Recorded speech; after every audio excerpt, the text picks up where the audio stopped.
the initial promise, why we moved from NHIF, where people were paying almost the same amount irrespective of the income that you earn, to a graduated payment system, the promise made by none other than the heads of state himself, and in fact I remember the words that he used, that Harambes for raising hospital bills would be a thing of the past because the medical scheme that we are going to put in is going to cover health care for all. And there was no rider. At that particular moment in time, nobody told us, Honorable Speaker, that it would be for 10% or a portion. That is the justification, Honorable Speaker, why my contribution moved from less than 1,000 to 33,000. And he was telling us that those of us who are able to pay more should do so, so that Harambes are a thing of the past.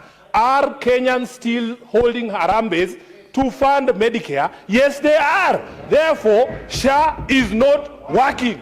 Speaker, if you remember, and the Hansard can bear me witness, I am one of those people who opposed this particular legislation, Honorable Speaker. And there is something in law called obtaining by false promises and pretenses. Speaker, even as late as 2 weeks ago, the President was telling Kenyans that if you go to hospital and you are asked for money, you report that person to the nearest police station.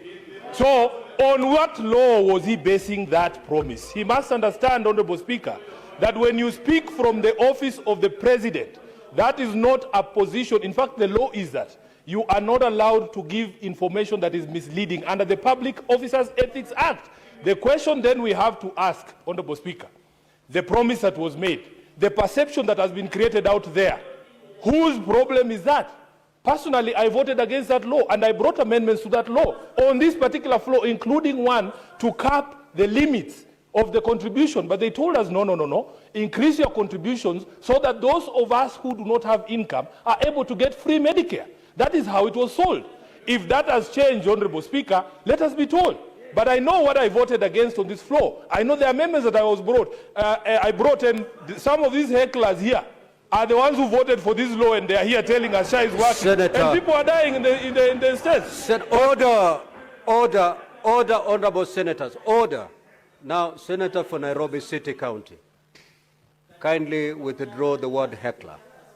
A few minutes ago, the Senator for Nandi referred you to a heckler, and I refused that term to remain on the Hansard. Kindly proceed to withdraw. Yes, that. Mr. Speaker, they say what's good for the goose is good for the gander.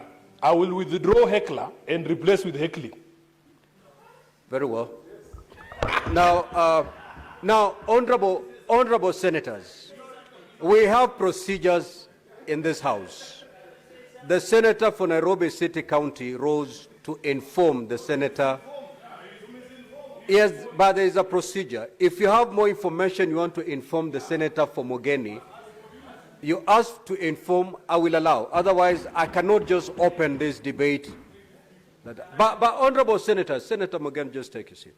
I think, honorable senators, it will help us and it will help the House and the country if we take time to look at the laws that we passed. If we can be able to look at the laws that we passed.